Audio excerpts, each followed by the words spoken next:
Sub division పరిధిలోని ప్రజలు, వ్యాపారస్తులు, వివిధ పార్టీల శ్రేణులు రేపు జరగనున్న సార్వత్రిక ఎన్నికల కౌంటింగ్ నేపథ్యంలో ఎటువంటి అల్లర్లకు, గొడవలకు తావు లేకుండా ఉండేందుకు స్వచ్ఛందంగా రేపు నిర్వహించుకోనున్న పనులను ఒక్కరోజు వాయిదా వేసుకోవాలని ప్రజలకు డీఎస్పీ బాలసుందర్రావు సూచించారు. సబ్ డివిజన్ పరిధిలో పోలీస్ బందోబస్తు విస్తృతంగా చేపట్టడం జరిగిందని, అలాగే మొబైల్ వాహనాలు, డ్రోన్ కెమెరాలతో పటిష్ట బందోబస్తు ఏర్పాటు చేయడం జరిగిందని, ఎవరైనా పోలీసు వారికి వ్యతిరేకంగా ప్రవర్తించినతో అట్టి వారిపై కఠిన చర్యలు తీసుకోవడం జరుగుతుందని హెచ్చరించారు. ఆ సందర్భంగా పోలీస్ డిపార్ట్మెంటు ఎలాంటి అవాంఛనీయ సంఘటన జరగకుండా ముందు జాగ్రత్త చర్యగా కొన్ని చర్యలు తీసుకోవడం జరిగింది. అందులో భాగంగా మనకి 144 సెక్షన్ అనేది ఈ రోజు నుంచి అమల్లోకి వచ్చేసింది.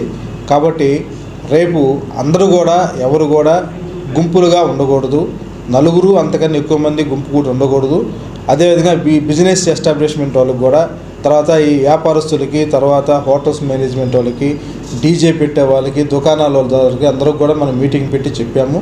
రేపు ఎవరు కూడా ఈ షాపులు కూడా తెరవకుండా వాళ్ళు స్వచ్ఛందంగా 144 సెక్షన్ అమలు చేయడానికి మాకు సహకరించాలి. పోలీస్ డిపార్ట్మెంట్ కూడా అందరూ కూడా మేము ముందుగానే చెప్పడం జరిగింది. అదేవిధంగా కళ్యాణ మండపాలు కానీ లాడ్జీ యజమానులకు కూడా వాళ్ళకు కూడా పిలిచి మీటింగ్ పెట్టి వాళ్ళకు కూడా చెప్పడం జరిగింది. కొత్త వ్యక్తులను ఎవరిని కూడా ఇక్కడ చేరనేయకూడదు అని చెప్పేసి ఉద్దేశంతో వాళ్ళకు కూడా మీటింగ్ పెట్టి క్లియర్గా చెప్పడం జరిగింది. అదేవిధంగా టౌన్లోకి అనవసరంగా పని లేకుండా మార్కాపూర్ టౌన్లో కానీ, గిద్దలూరు టౌన్కి కానీ, తర్వాత వైపాలెంలో కానీ అనవసరంగా వచ్చి ఈ గొడవలు సృష్టించి ఇలాంటి కార్యక్రమాలు చేయకుండా ఉండాలనే ఉద్దేశంతో, ఎందుకంటే ముఖ్యంగా మనకి ఈ సభలు, సమావేశాలు కానీ, ఊరేగింపులు కానీ ఏమీ నిషేధించబడ్డాయి. అందుకోసం 144 సెక్షన్ అమలు ఉంది కాబట్టి దాన్ని స్ట్రిక్ట్గా ఇంప్లిమెంట్ చేయడం కోసం కూడా కట్ ఆఫ్ పాయింట్స్ పెట్టేసి ఊరి చివర కూడా ఎవరిని కూడా టౌన్లోకి రానియకుండా మనం తగినటువంటి బందోబస్తు ఏర్పాటు చేయడం జరిగింది. అదేవిధంగా కొన్ని మొబైల్స్ కూడా ఏర్పాటు చేయడం జరిగింది. పికెట్స్ కూడా ఏర్పాటు చేయడం జరిగింది. పార్టీ ఆఫీసుల దగ్గర, తర్వాత ముఖ్యమైన నాయకుల దగ్గర, వాళ్ళ ఇళ్ళ దగ్గర కూడా మనం ఇవన్నీ కూడా ఏర్పాటు చేయడం జరిగింది. పోలీసు వారు మా అన్ని రకాలైనటువంటి చర్యలు తీసుకోవడం జరిగింది.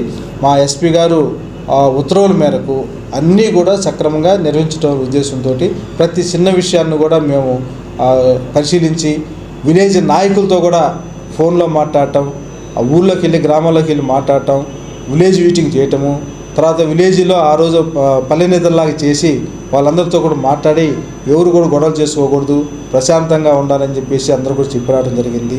ఈ సబ్ డివిజన్లో కూడా మన కొన్ని సంశాస్త్ర ప్రాంతాలు కూడా గుర్తించడం జరిగింది. ఆ సంశాస్త్ర ప్రాంతాల్లో కూడా మనం పోలీస్ పికెట్ ఏర్పాటు చేయడం జరిగింది. అదేవిధంగా సీసీ కెమెరాలు కూడా ఏర్పాటు చేశాము, డ్రోన్ కెమెరాలు కూడా ఏర్పాటు చేస్తున్నాము.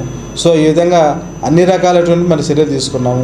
అదేవిధంగా ముఖ్యమైనటువంటి నాయకులు కూడా వాళ్ళ సందేశాలను కూడా మనకి పంపించారు. ఎవరు కూడా శాంతి భద్రత విఘాతం కలగకుండా చూడాలని చెప్పేసి వాళ్ళు కూడా అప్పీల్ చేస్తున్నారు ప్రజలందరూ కూడా.